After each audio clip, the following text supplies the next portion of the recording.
So coming back, keep your eyes closed for just a few more moments. And at this point now, gather all your spiritual might, all your spiritual strength. Bring it in from every lifetime, every place of existence that you have ever been. And as you sit under your own vine and fig tree, rooted in the Christ, rooted in the clarity of the knowing that you were created in the image and likeness of God. You are a spirit spark of the one flame,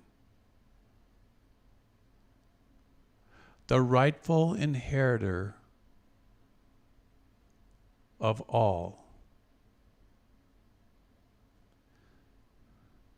And take that in. Take the truth of it in. Own it.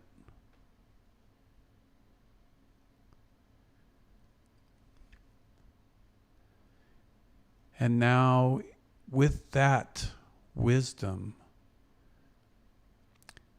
reach out in prayer for your family and friends, for your community.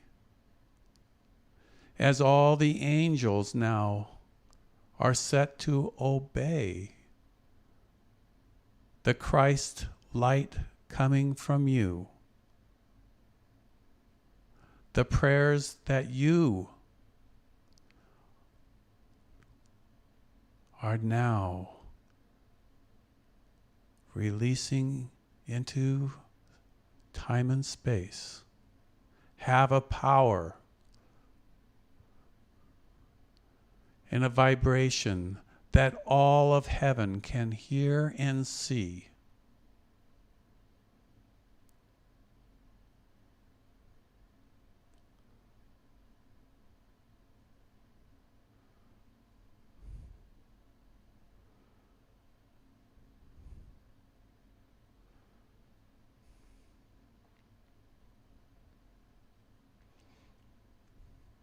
And as their names and faces and places appear in your mind, world events, all that God is speaking through you into your heart to bring out into this time, and allow the power of God to flow through you.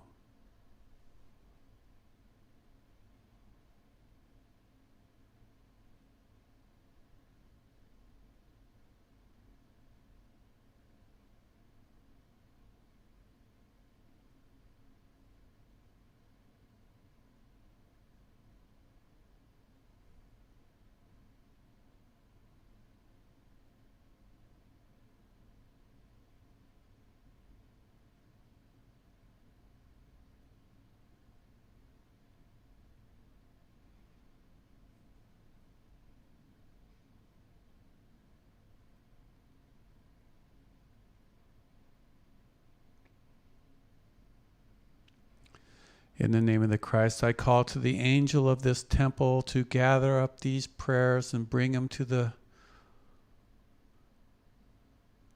temple of the Holy of Holies. Lay them before our beloved Alpha and Omega. And we ask now to all the saints robed in white, all the citizens in heaven, all of our ancestors and all who stand with us in this battle of Armageddon, this war of light and darkness. As we have seen and heard, and we offer our heart's fire to the solutions of the problems of the people, places, and things that we have prayed for. O beloved Jesus, O beloved Divine Mother, let this light change the world, and let there be a new mercy and a new grace and a new divine love for Alpha and Omega, our Father, Mother, God.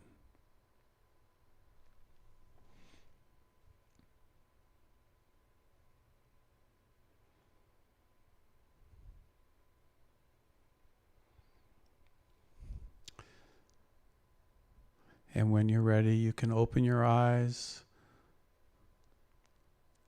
We'll have a 5-minute break as we set up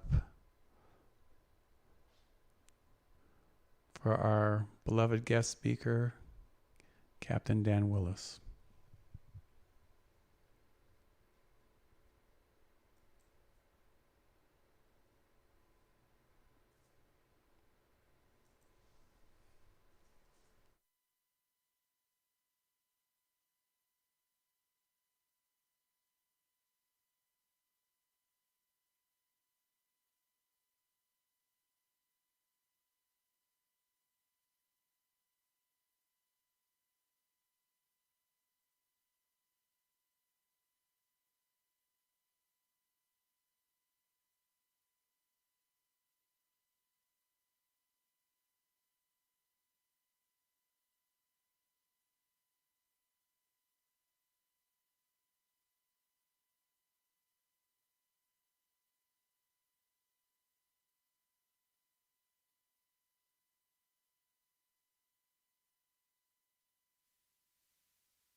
Check 1, 2.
Welcome back, everyone, from our meditation. That meditation kind of had a life of its own. I had no idea what I was going to say, but I knew from the energy in the room that something beautiful was going to happen.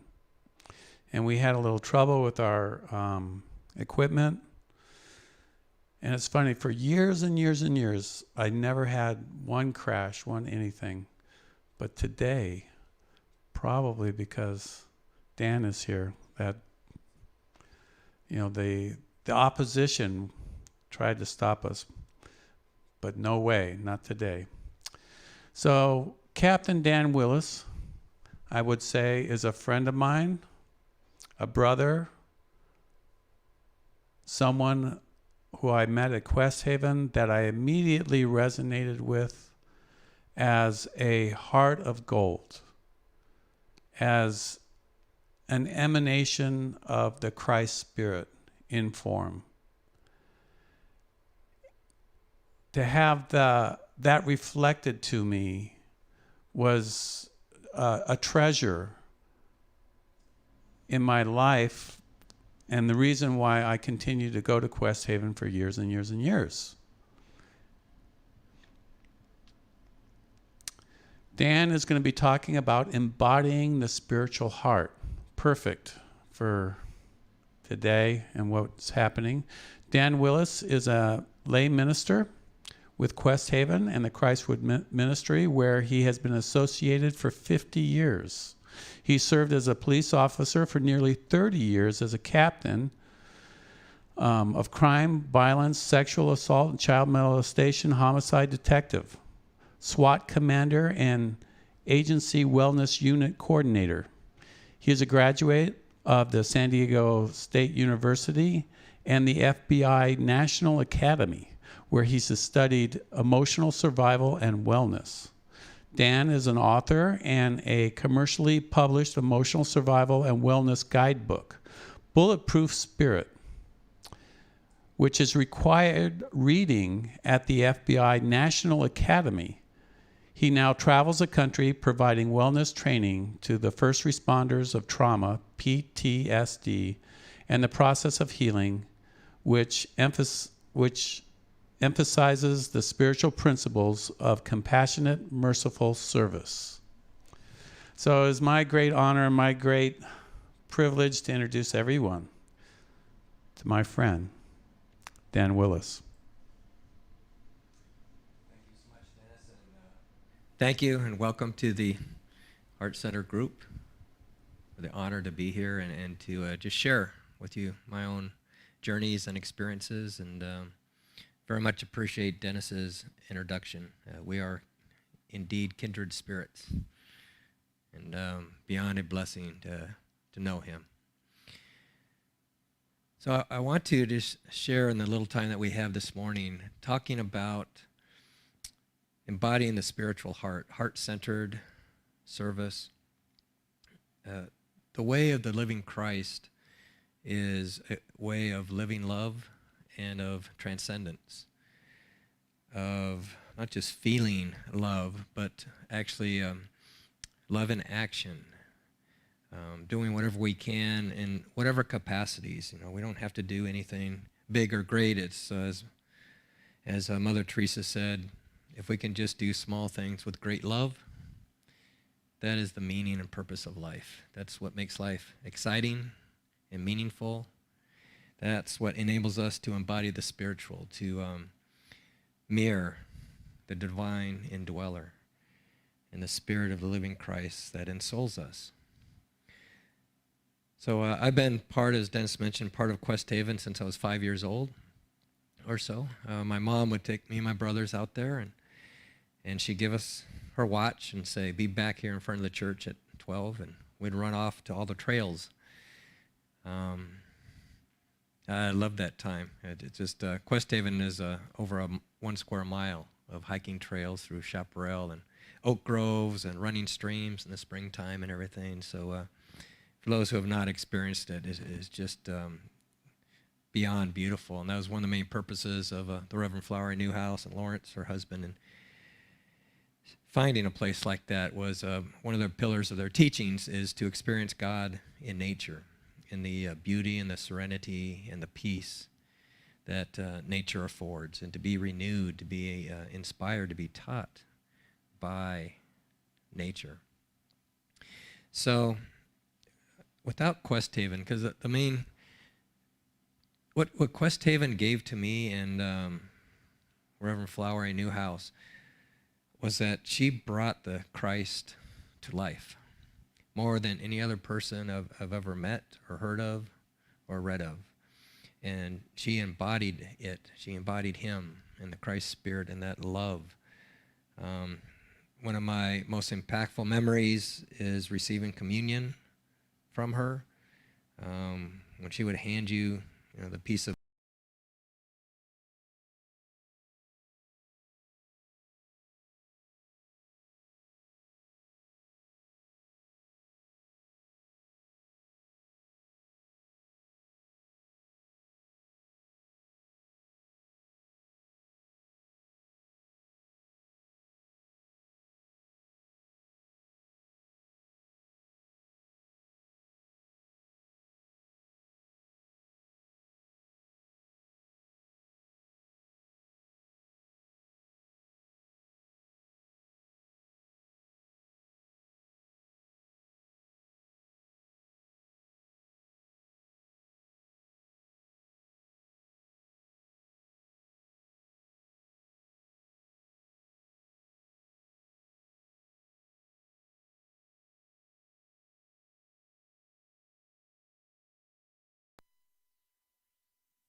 All right, I think we're back on. We'll give it a minute.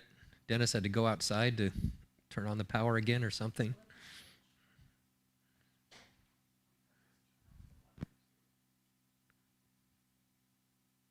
We are all right to go? All right. So I was saying before the power went out, receiving communion from Flower is when you look into her eyes, it's really impossible for me to describe the love and just the tremendous spiritual power that just came through her. There's just a depth of love that I've never have experienced. That was when I was a smaller kid, and it's never left me. And what Questing gave to me was this reality of the Christ is what led me to want to be a police officer. And I am open to any questions anyone has about police or cop or what it's really like to be a police officer, or what are police officers like? Are they like the media portrays them and everything? I guess you can type in questions, or we have people here as well with us. Please feel free to just stop me anytime. I'll answer anything. But my whole purpose in being a police officer was wanting to do something for Christ, to bring through that love and compassion and mercy, to try to make a meaningful difference, to try to help people, which is probably a slightly different image you get from the media. And just about every officer, pretty much every officer I knew in 30 years became a police officer to help people. Now, over the years, with all the, I'll talk about trauma in a little bit, but with all the traumas and the things that we deal with day in and day out, often officers lose that, and they become calloused. They can become jaded. They can become indifferent, and get to the point where they're just unable to care anymore, because they just see so much, which I'll try to explain in a little bit, which is impossible to really explain unless you've actually lived it. And as the traumas eat away at our ability to be human, to be real, that can also lead to instances of excessive force and things, because we just lose that ability to be resilient, to be compassionate and caring, to be wanting to make a difference, and at times you can overreact. And officers suffer because of that. Most people in the general public don't realize that suicide is the #1 cause of death for police officers, for all first responders. more police officers kill themselves every year than all the other causes of death combined. We lost about 140 peace officers last year. Only lost about 70 or so that were murdered in the line of duty. So by far, number one cause of death. About 20% or so will suffer post-traumatic stress at some point in their career. We're twice as likely to become alcoholics. About 20 to 25% will have at least one serious addiction at some point in their career. 25 to 30% of us will have at least one serious stress-based illness. And just on and on and on. 40% of us have serious sleep disorders. And it's all from what we see. I mean, we don't hire people who have emotional problems or psychological issues. Back when I was involved, I've been retired now for 6 years, we'd go through over 100 applicants just to find one who could pass the psychological test and the background test and everything else. So we hire, for the most part, really good, balanced people. So why are they killing themselves? Half the officers that start their career will never finish. And that was the whole purpose for me to write Bulletproof Spirit, to give first responders an emotional survival and wellness guidebook, a resource, so you don't have to just hope for the best. You can actually take control. And it's actually for anyone. We've all experienced trauma in our life.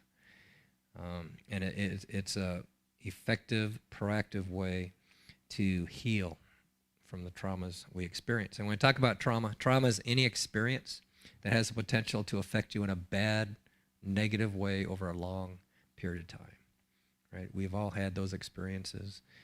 Officers have them literally every single day. Yeah.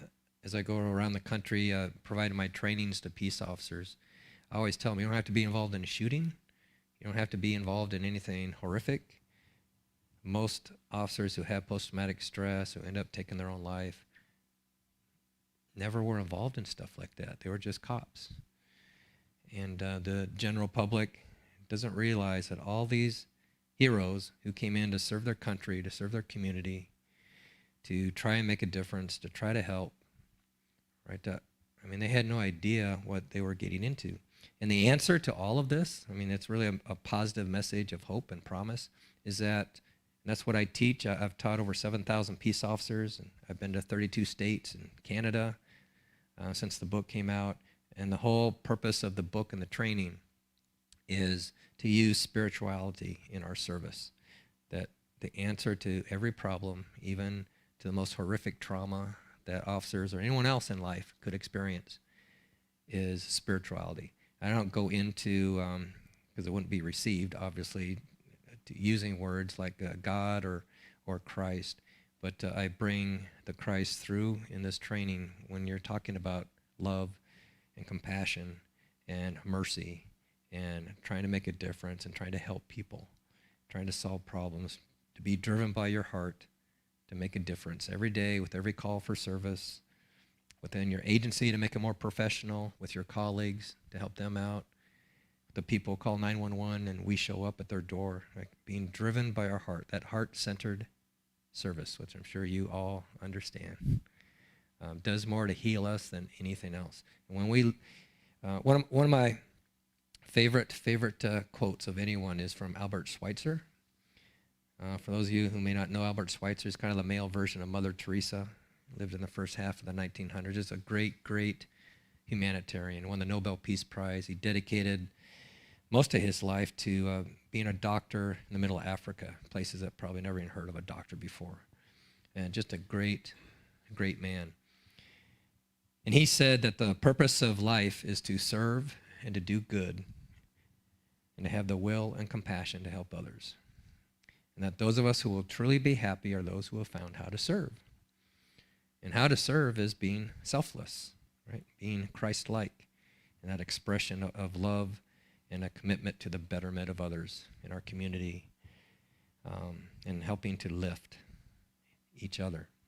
And the reason why I love that quote so much is, that purpose of life, which is absolutely true, it's the same purpose of pretty much every police department motto, right? Is to protect and and serve. And when we become disconnected from that core purpose of life and our profession, that's when we really can suffer and become very, very vulnerable to have all those ailments and problems and addictions and everything else, and become that bitter, uncaring, disengaged officer.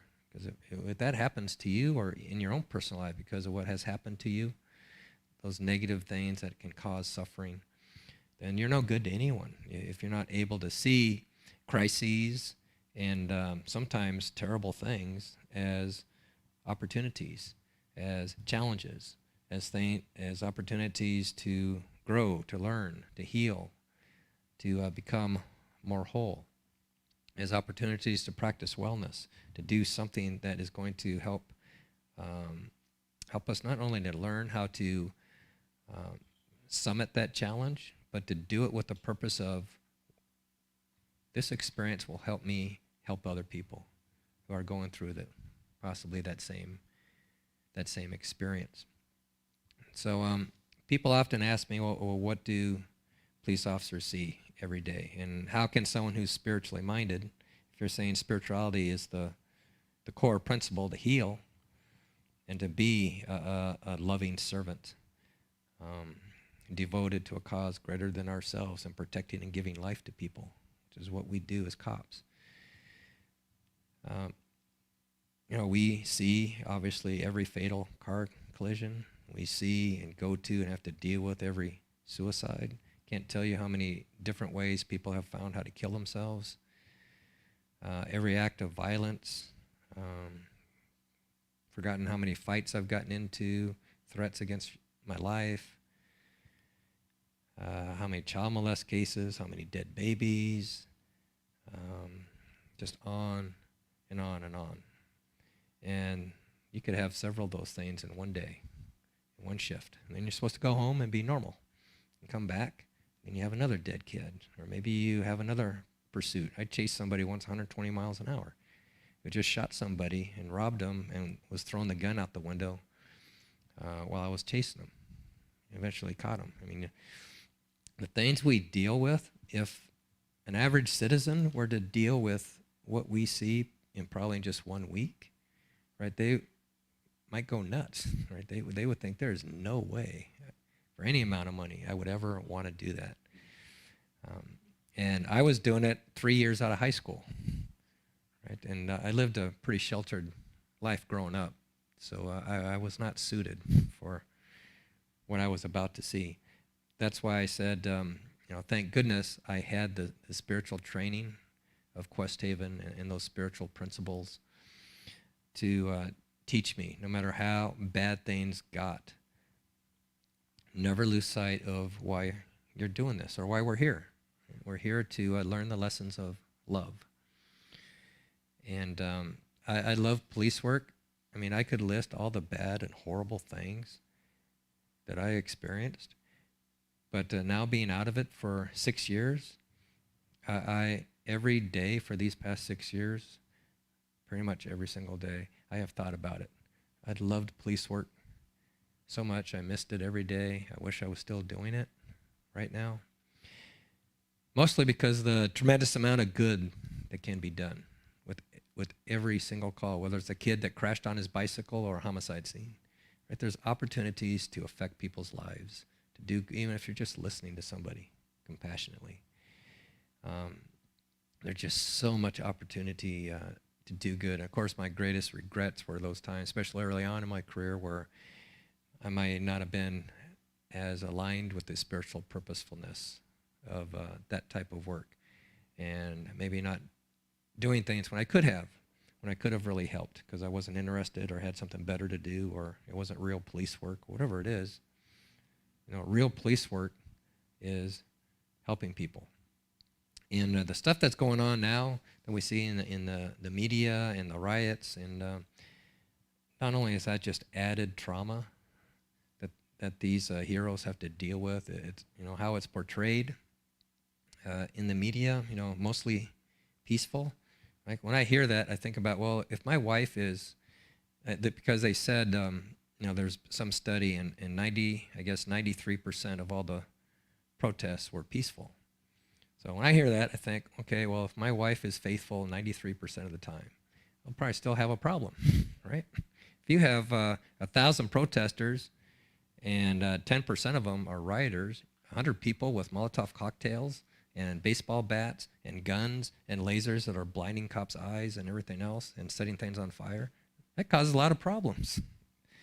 And the demonization of cops. Not every cop is a great cop, right? We're human beings, and there's 900,000 police officers in the United States. And some of them may have had problems and somehow got through the hiring process, or things happened to them through their career, or trauma has affected them, and they've changed, because this job can truly change you into someone that our loved ones don't recognize, change us into someone that we don't recognize. And again, the more that I can teach and I can get the word out about the spirituality of serving with your heart and being merciful and kind, and not judging others, not taking things personal, but you're there for a purpose, to help people. And that doesn't mean that you don't arrest people. There's nothing I loved more than arresting people. I spent 7 years hunting 2 brothers that were Compton Crip gang members that murdered someone and cut off their head and hands. It took 7 years to prove that case. And the reason why I loved arresting people is because every day someone's in jail, they're not out raping people and robbing people and molesting people and killing people. And every officer from their good police work saves thousands of people in their career from ever being a victim of a crime.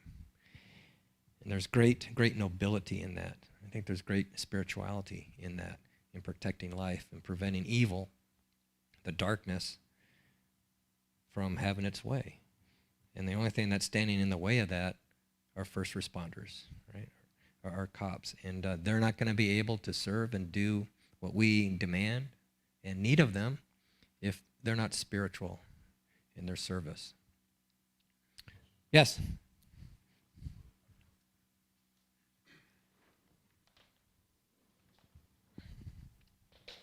when you're saying you got into this career at a very young age, and there's times where you didn't bring that aspect into your work. At what point did it was like an aha, like you had the training growing up, the spiritual training. What was it that was like one day you were like, wow, I really need to use this, or something happened that just said, you know what, wow, this is what really made the difference. I have to keep doing this on a daily basis. A great question, Aaron. Thank you for asking that, because there really was an aha moment that was kind of the fork in the road, where I could have been that person that ended up maybe starting to drink. Or I went through my whole career basically without drinking, thank goodness. Or could have done who knows what. Instead, I took the other. And it was 7 years on, and I was at my stepdaughter's. We're having a birthday party for my stepdaughter. And everyone was running around having a good time and everything, laughing and playing. And I remember just sitting off in the corner, just kind of in this daze, and feeling disconnected from her, from my ex-wife, from my family. I just had this like a lightning bolt that I wasn't able to really feel anymore. I wasn't happy, I wasn't sad, I was just kind of a flatline. I call it being emotionally dead inside, where you just don't feel, right? I just realized, wow, how did I get like that? That's not me, right? And to be indifferent, uncaring, disconnected from people, I mean, that's not human, right? You're not going to survive like that. Being disengaged with life. And it just kind of hit me while I was sitting there in the corner watching everyone have a good time. And my guardian angel or whatever just kind of made that realization come to my conscious awareness. So I realized that's not me, and I've seen that in many of my officers, and it almost never ended well. So that was my kind of wake-up call and my motivation to kind of rediscover those things that breathe life back into my spirit. Like a lot of officers, they just kind of, I mean, we work 12-hour shifts. So either work from 6 at night till 6 in the morning, 6 in the morning till 6 at night. So when you get home, you don't feel like doing anything. So often hobbies and interests and our connection with friends and stuff, just doing things with family, just kind of goes by the wayside as a way to survive, because you're just trying to get enough energy to go and work for another 12-hour shift. That's if you're lucky. You know, if you arrest somebody at the end of your shift, you're there for 14 hours or 16 hours or whatever. So that was my wake-up call, and I had that foundation there. It just kind of got pushed back in the back of my mind with the stuff I had seen over the career. And that enabled me to have that impetus to rediscover, I guess, the spirituality of this great and noble profession, and what really would open my heart. I tell people, first responder jobs, this is the lesson I learned more than anything else in 30 years of police work, that it truly is a vocation of the heart. And again, if we're not putting our heart in our service with every single call to try to make a difference, to try to matter and help, to express our caring, right, then the job is going to eat you alive. And that's the absolute truth. And the one thing that counteracts that more than anything else is trying to make a difference. And even if you don't, what you're trying to do doesn't work out, ultimately for our own wellness, that doesn't matter. It's just our effort. And it's your effort in your personal life of trying to be there for people in more loving and kind and helpful ways. Just that effort is productive of wellness. It's going to help you be more resilient. It's going to help you get over things. It's going to help you stay motivated and just be overall well. So when someone feels disconnected, and we're talking about first responders, and I heard this conversation before from a fire captain who was telling us the same exact story of those first responders. And, I can see that not just first responder, but a lot of people can feel disconnected in their jobs, in their career, in their life, or their family. When someone starts to feel that, whatever degree that might be, what would be like the first thing that they can do to get reconnected again, or connected for the first time? I think it's important, once you have that realization, is to come to an understanding of, okay, why do I want to be connected? Why do I need to be connected? And to truly embrace that we are all connected, right? Whether we're consciously aware of that, and I know you all understand that, how we're all brothers and sisters of God. And there's so much in life that tries to cloud that realization. But if we can just realize, if I'm connected to people, if I got total control over what I get out of my relationships, right? It doesn't matter how the other person behaves or what they do, because I can't control that, but I got complete control over what I do. And there's all kinds of things I can do to beautify a friendship, to beautify a marriage, regardless of what they do or how they might react. I got control over making the best effort I can. And just that effort, as I mentioned, is going to help us not only connect to the other person, but to connect to what gives us life from within. Because it is our natural tendency to be connected, to express love, and to have that natural outflow. I mean, for us to be healthy and well, our heart has to do what it was created to do, which is love. And part of love is being connected with people, being grateful for people. That's probably the easiest way to begin to be connected and to heal relationships, is to express gratitude. Gratitude for the person and all that they mean to you and have done for you. And you start thinking, well, I kind of forgot about that, and what can I do to kind of give back? And that's when you start, because that's hard for someone not to react positively to that, when you are grateful to them and you're expressing gratitude and appreciation for them. So I think it starts with opening the heart, and that starts with gratitude. It starts with appreciating people for who they are, not what we want them to be. but for who they are and their God potential and their love potential, and just working on increasing our capacity to love and to be forgiving and to be kind, and to try to get the most out of every experience. There's a lot of people that maybe don't like their work or maybe even hate their work and wish they're doing something else. But you can always do your work better, right? Every job, no matter what it is a service. It's a service to someone, whether you're selling a widget or you're a police officer or you're a nurse or whatever you happen to be, a janitor. It all provides a service that humanity needs. And again, like Mother Teresa said, doing small things with great love, that is what's going to help life become more meaningful and more beautiful. Thank you.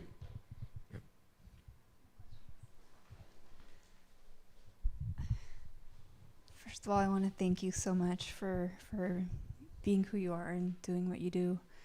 It's so very, very important in the world right now. And I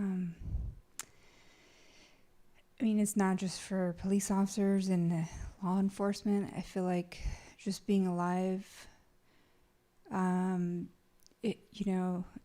warrior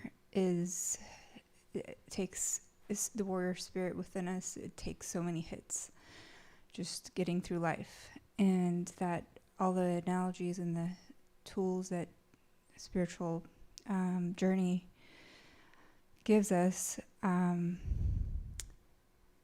it certainly can be overwhelming. And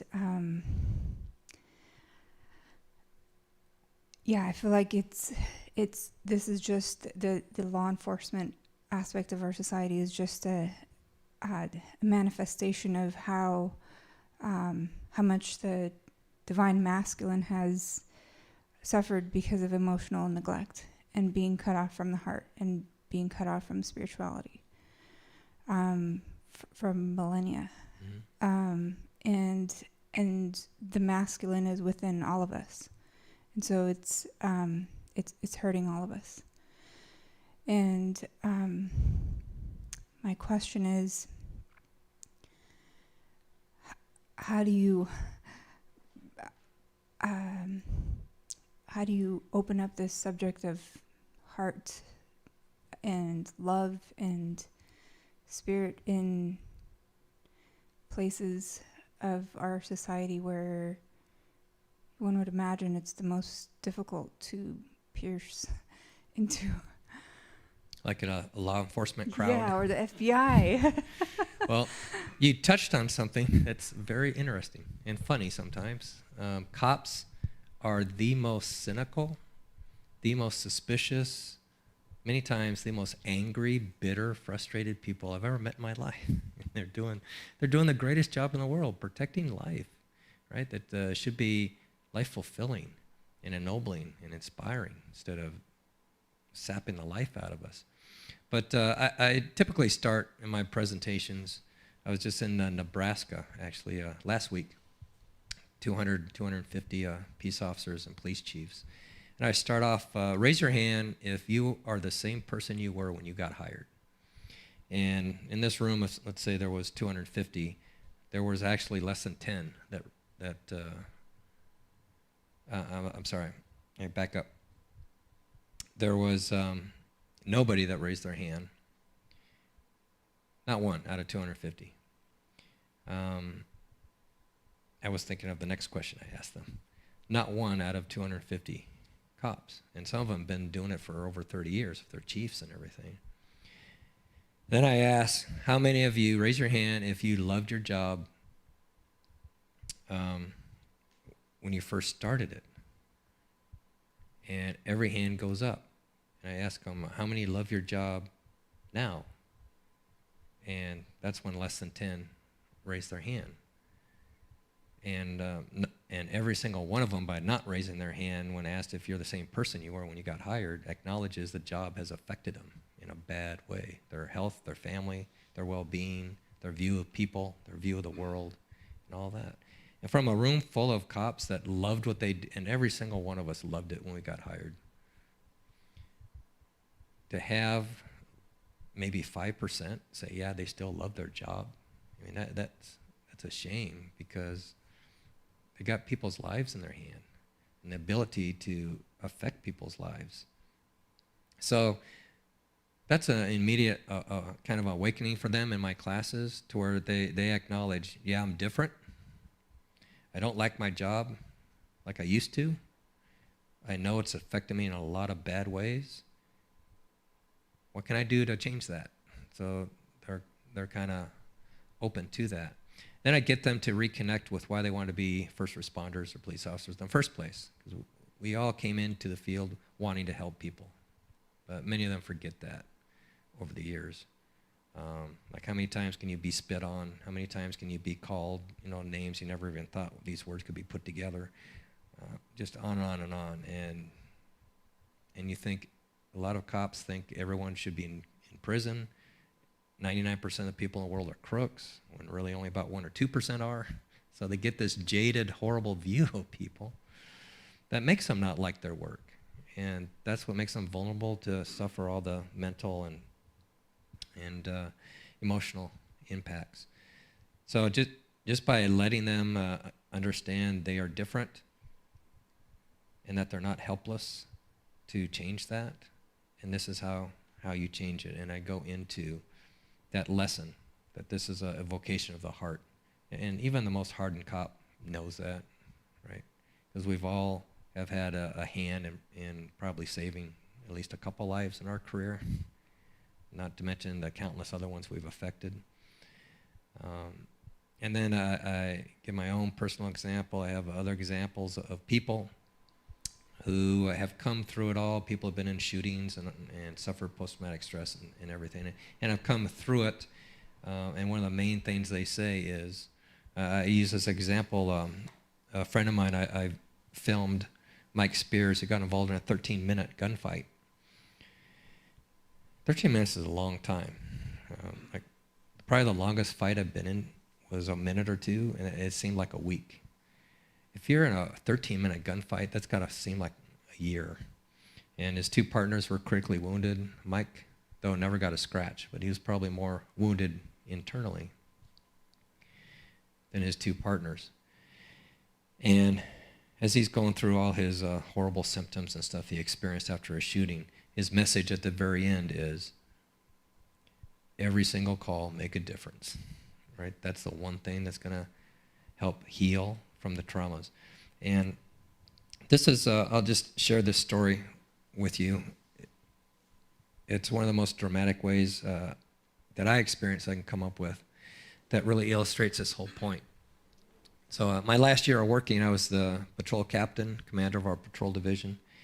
One of my officers went to a medical aid call, and on those calls, officers just kind of stand around, see if the paramedics need help picking somebody up and putting them in the ambulance or whatever.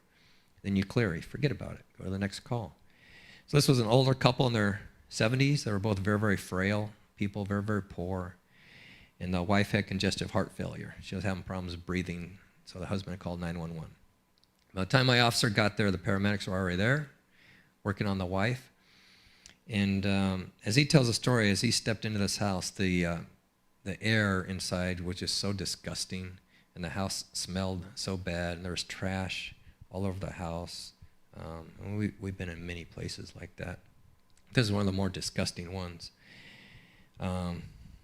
which I can verify because I went there a few days later, and it was pretty bad. So instead of doing, what probably most officers would do, just hold your breath and count the seconds until you could get out of there. He worked for me long enough, this officer, that people mattered to him. While the medics were working on the husband's wife, he started talking to the guy. The officer notices there's mold all over the walls, there's mold on the wood floors, there's rotted out holes in some of the floors. It was just as beyond a trash dump. The backyard was just filled with garbage, and he just starts talking to him, right? Because he cared. So, what's up with all the trash? And the husband said, well, we're so poor, we haven't been able to afford trash service in 3 years. So we just kind of make do. Think about what your place would look like if you didn't have trash service for 3 years. And he keeps talking to him and finds out that their gas and electric was about to be shut off. They hadn't paid their bill in several months. They hadn't had a heater that worked in the home for a couple of years. Their washer and dryer hadn't worked for a year or two, and they couldn't afford a repair person, so they weren't really washing their clothes. And the husband shared with the officer that in the previous 4 days, the only thing he and his wife had to eat was one sandwich that they shared. And the officer asked if he could look around. He opened up the cupboards and the refrigerator and everything, and they had nothing. I mean, these people shouldn't have been living on their own, probably. So once the paramedics loaded up the wife and took her to the hospital, instead of just leaving and forgetting about it, the officer ends up putting the husband in his patrol car, took him down to a grocery store, had him fill up the shopping cart with anything he wanted. The officer paid for it with his own money. He then called the sergeant, told the sergeant about it. The sergeant went to a local church and arranged for some home-cooked meals to be delivered over the next week or two, so hopefully when the wife was home recuperating, they'd have something decent to eat. And the officers tell me this story in my office with some of the other officers, and we just kind of collectively decided, well, let's see what we can do to help these people out. So with just one phone call to social services, we arranged for a hot meal to be delivered once a day, 7 days a week for free. They didn't even know they were eligible for that. We found a company that came out and put in a brand new heater for free. I contacted the trash company, had them donate 2 40-foot dumpsters, and our police chaplain, several of my officers and I spent 2 Saturdays and we cleaned up the entire property. We filled those 40-foot dumpsters to overflowing. There was so much trash around there. Then we collected some money and we actually paid for their trash service a year in advance, so hopefully they won't get like that. I had our public works guy off duty go and work on their washer and dryer, and he's able to fix it, so now they could wash their clothes. We treated all the mold, got rid of all the mold, made the repairs, painted a lot of the inside of the house. Every once in a while, they needed money for rent or they needed money for food, and we would help them out with that. Probably the main thing we did was just let these 2 people know the world didn't forget about them. The beat officer would go by, hey, Mr. and Mrs. Kitchell, how you guys doing? You need anything? I mean, what's that take? A minute? 2 minutes? If they needed something, we'd help them out. I was going there several times a week, doing the same thing. We also, I forgot to mention, contacted San Diego Gas and Electric, negotiated their bill way down, then we collected some money and paid that off too.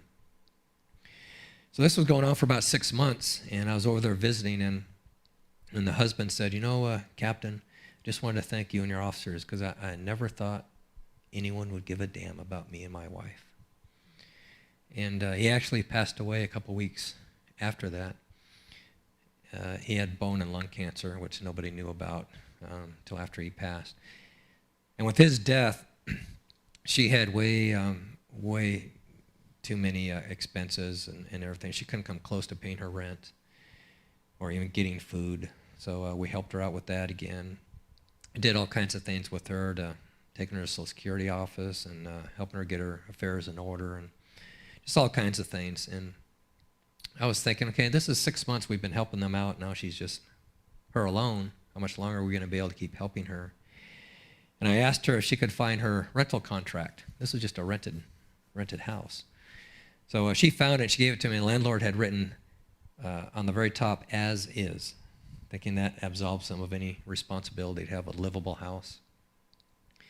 So I didn't know anything about the landlord-tenant laws, but the Business and Professions Code in California is like that thick. A couple volumes, actually. And I figured there's got to be something, right? So I started going through it, and I found a section that said, even if you rent a place as is, by law, you still have to have a heater that works. You have to have running water. You can't have mold all over the place. You can't have rotted floors. You got to have smoke alarms, just all kinds of stuff. There's a $500 fine for every one of those violations. So I wrote up a list, added it all up. It was multiple thousands and thousands and thousands of dollars. And I contacted the landlord and pushed him hard enough that he agreed to come down and meet with me. And I'm showing him this list of violations, saying, look at all these thousands of dollars you're going to pay for making these people live in a dump like this. And then I told him, I'm a captain. I can make all this go away if you agree to lower her rent $500 a month forever. And he thought about it, And I kept pushing the list of violations in front of him. And he goes, I don't have to pay anything. That's all he cared about. He cared less about these people. I said, nope, make it all go away. Lower her rent. He thought about it some more, and he ended up doing it. He lowered her rent. I think it was $500. Might have been a little bit more, to where she never had to worry about paying her rent again on her own Social Security. And I like to say that that's the only time in my career where I committed extortion. For a good cause. But the reason why I love telling that story is because this is the effect it had on me and my officers. It's like this. Imagine a screen that's completely blank with a line going right down the middle. And I tell the officers on the left side of the screen is just a list of every bad, negative, traumatic, stressful, terrible thing that broke your heart that you had to deal with because of work. On the right side is a list of every good, positive, kind, merciful thing you did to try to make a difference, to try to help. For every just one thing on the right, that good, positive thing that you do, every one, it erases a lot of the negative, bad stuff that has made you suffer over the years. It's not a one-to-one thing. Every good thing erases several of our past traumas. I tell them, I just say that's how God wired us up. That's how our minds, our brains work. So the more good, positive, loving, merciful things you do, the more you're going to be able to unload and work through constructively the bad traumas. Because trauma is not only poisonous to our inner spirit, it's cumulative. And it gets to the point where your brain actually gets injured. Your brain's ability to process an event or a series of events of traumatic instances. And that's what post-traumatic stress is. I don't know why they ever call it a disorder. When you think of a mental disorder, you think you're screwed up, you're mentally ill. It's an injury to your brain. When you think of an injury, you think of healing and recovering. And people are healing from post-traumatic stress from the most horrific experiences, child molest, abuse, sexual assaults, whatever. Because when you treat the trauma and you restore that brain's ability to deal with something, to put it in its proper perspective, and then being able to file away in your memory, which it hasn't been able to do, then your brain has been healed from that trauma. And people tell me all the time, I got unstuck. Because with post-traumatic stress, people tend to relive things over and over and over and over again. With all these horrible negative thoughts and emotions that all entangle themselves in that memory. And every time something triggers that memory, they feel like they're being re-victimized. And once that gets healed, all that's left is the memory. Not all the bad, negative, horrific feelings and debilitating, crippling symptoms. So again, those good, positive, loving things helps erase those traumatic incidents in our life. And also, when things just don't go away, I always sing the praises of the post-traumatic stress treatment called EMDR. It's called eye movement desensitization and reprocessing, EMDR. And I've had it done myself, an incident that bothered me whenever it got triggered and I remembered it off and on for 25 years, went away after one session. And I hear stories like that all the time. Might not be one session, but it's not going to be I went to the therapist for years. Yeah, I had to go 5 times. I had to go maybe a dozen times. People are healing. They're getting their life back. So if anyone has had a traumatic incident that has not gone away, that's affected your life and still is, if you just Google EMDR trauma therapist, San Diego or wherever you're at, there's over 20,000 in the United States. They're all over the place. And go, more likely than not, just a few sessions, you're going to start getting control of your life back. Maybe you have to go a few more. But there's ways to heal. There's always ways to heal. Yeah. No question. Just to follow up on that, what ways, in addition to those, could you recommend or suggest to the world and just everyday people to offer ways of renewing the warriors and the heroes in our community.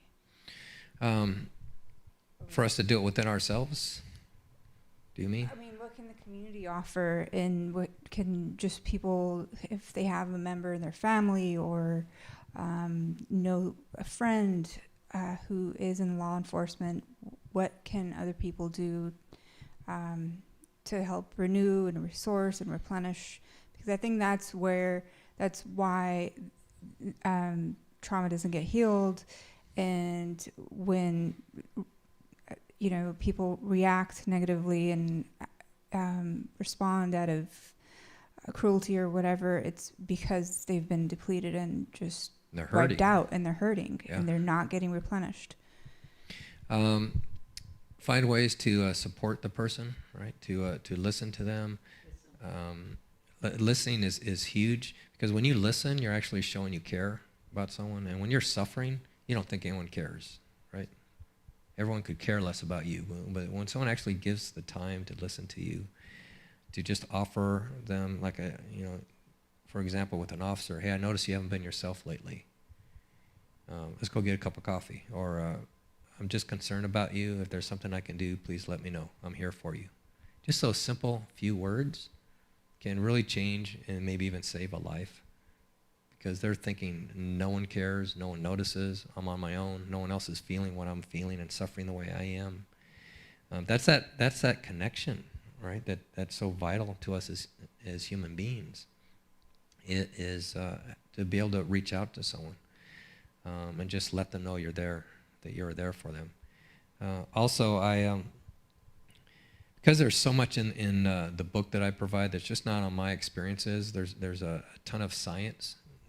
There's over 40 wellness strategies in there, and just all kinds of information to help people heal from trauma, whether they're first responders or anyone who's suffering. So I always recommend that. Or I have people that get in touch with me, by the way, if they want more information. Firstresponderwellness.com is where you can get information about the book and the training I provide. But I hear from people who end up getting copies of the book and just donating them to the police department. Or most police departments, first responder agencies have peer support teams, at least getting some books, or if not that book, some other resources, just to this peer support team and let them disseminate it. Just whatever you're able to do. Just even walking up to an officer and paying for their lunch. Like, I've had that happen a few times, and I remember every single one, where I was, right? And there's some of them are over 20 years ago. Or a woman once just pulled up to me when I was sitting at a stoplight, 70th and El Cajon Boulevard. She rolled down her window. She goes, I just wanted to thank you for what you guys do. I never forgot that. That was over 20 years ago. So, because we don't hear stuff like that. All we do is we deal with people who hate us, who are fighting us, who are trying to get away, who want to kill us, are lying to us. And we don't get the people that say, we love you. Thank you for protecting us and being there. I also want to, might be short on time here, but I wanted to leave people with something that we can all do every day, no matter who you are, your experiences, to help you get through difficult challenges and traumas and help stay centered. Is I tell people, we make decisions all day long. And most of us aren't aware you're actually making a decision, because we're creatures of habit, and we just do things out of routine. But really, every single thing you do all day long, you have options. You could have done other stuff. And if you can just teach yourself to take a step back and first be aware that you have decisions that you're actually making every day, and then train yourself to just look at other options. What other things could you be doing or could you do?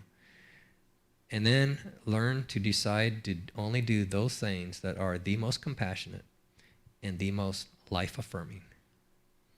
That's it. That's easy to remember. The most compassionate for me and other people, the most life-affirming. By compassionate, the most merciful, the most kind, the most helpful and useful. Because being useful is a basic human need, and how we fulfill that basic human need of being needed and useful will determine the quality of your life in a lot of ways. So what choice do I have that's going to be the most compassionate, and what's going to be the most life-affirming? Life-affirming means it's going to actually add to my sense of peace, instead of erode it. It's going to add to my sense of well-being, to my health, to my wellness. Because if you're doing things all day long that are the most compassionate and life-affirming for you, that will be productive of wellness every time, and healing, and help build resiliency, and help increase your enjoyment and fulfillment and purpose in life. Thank you, Dan. I just want to say I love the title of the book, Bulletproof Spirit. And as light workers, we also have to have this kind of resolve to the light, to the Christ, that come what may, that we will continue on the path to Christhood, to mastership. I love the story about you getting communion from Flower, and I did too. It was 1977. I can still remember getting communion from her. Right. Because it was a moment.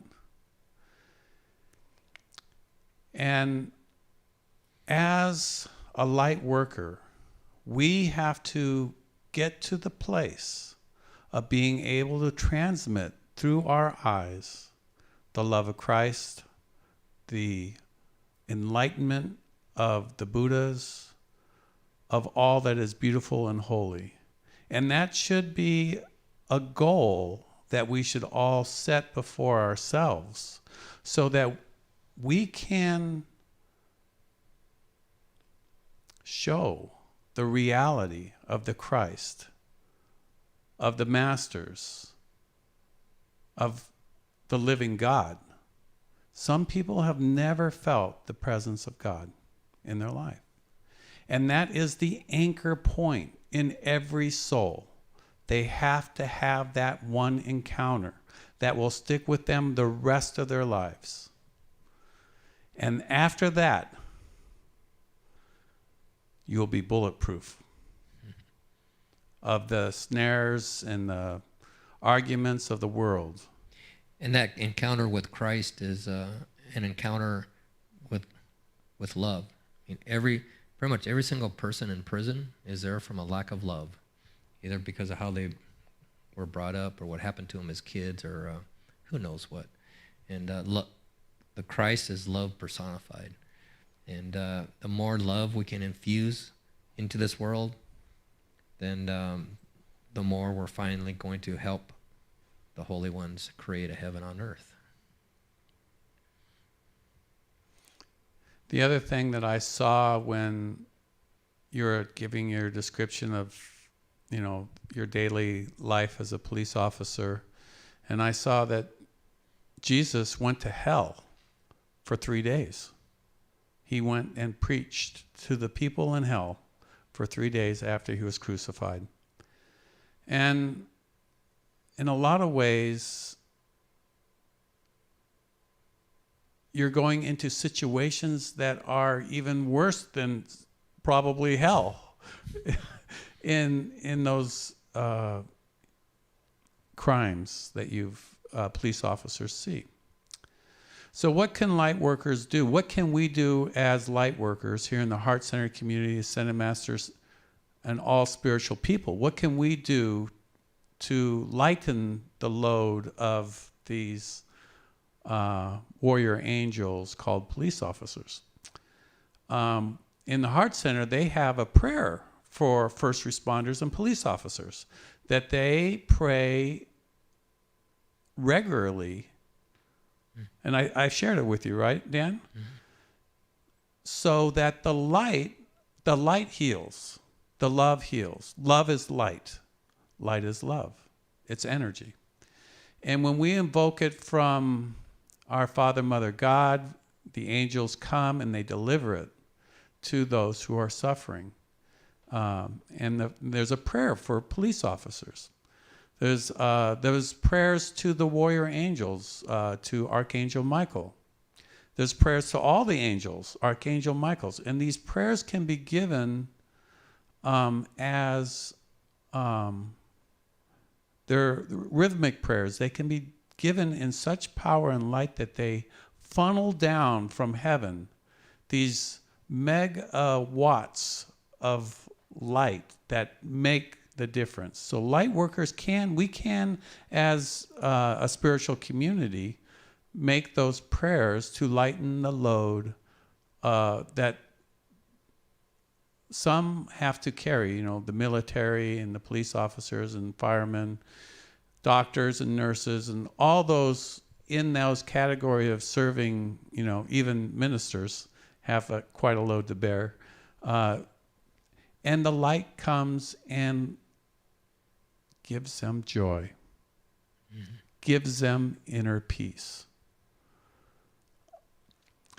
Some people do not know how to pray. They have not contacted the inner flame within. And as light workers, we can pick up the slack, so to speak, and do that. What else came to mind? So we all have to have some sort of coping skill just to get through life. But could you imagine having what a police officer has on his plate?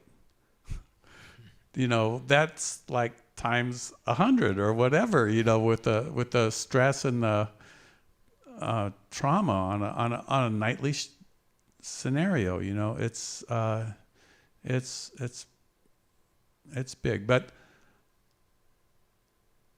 there is a spiritual force that when we pray, it builds up like a ball of light in the etheric realms, and then the angels come and they deliver it onto the soul that needs the healing, the blessing, the recentering, whatever needs to be done.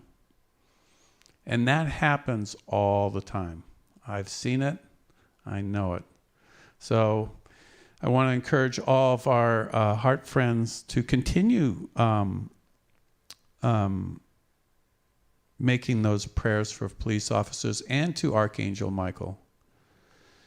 And the Heart Center has many songs to Archangel Michael, many prayers to Archangel Michael. And just playing those in your car or in your home helps with all the darkness that police officers and others are dealing with. I did have a question.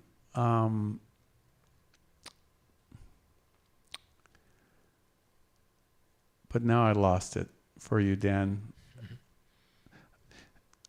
If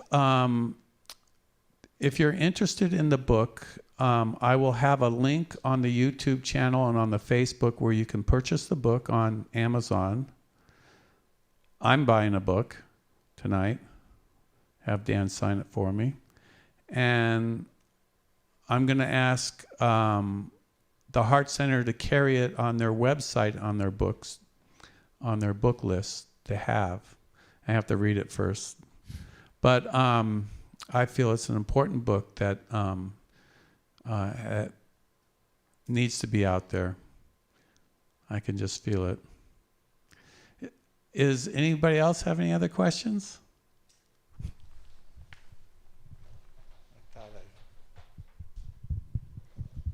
I have a comment. Goodness is one letter beyond God. We who serve invoke goodness and bring our presence, capital P, is a present wherever we go. I want to thank you for all the work you do. I have the privilege of working with people like you, and your story is exactly like my black friends also. And so my hope, my dream, my invocation is this reflection of all of this misinformation these days will finally, as you said, back off everybody. Everybody is surviving. Everybody is doing the best they know how. And it is our opportunity, it's my opportunity to serve some wonderful, wonderful people. And so again, my invocation is invite hope, invite peace, invoke goodness. Thank you so much for what you do. Thank you for that. Appreciate it. Well, Dan, why don't you do the closing prayer for us? We'll all stand with you, and I want to thank you for your sharing, and apologize about the internet thingy, but It's been my pleasure. Thank you so much for having me. Thanks.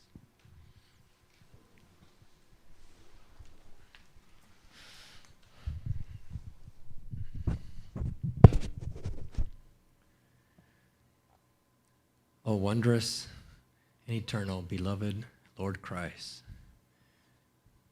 Christ of our heart, the embodiment of God's love outshining. Bless every heart that is sorrowing, every person who needs upliftment,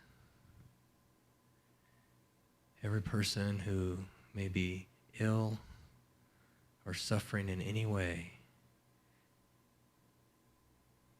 May God's love be channeled through and within them to bring people into greater wholeness, to greater peace, to ever widening experiences of love's grace. May our world come together as one, as Christ and us are one, forever in God. In Christ's name, amen.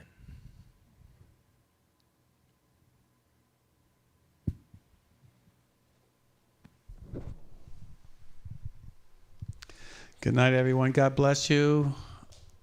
Chloe brought some snacks for us, some grapes and some things to drink. Thank you so much, Chloe. We'll have some fellowship, and then I will be broadcasting again tomorrow night and Thursday for Mother Mary Rosary on Wednesday and the Kuan Yin Rosary on Thursday. God bless you, everyone, and good night.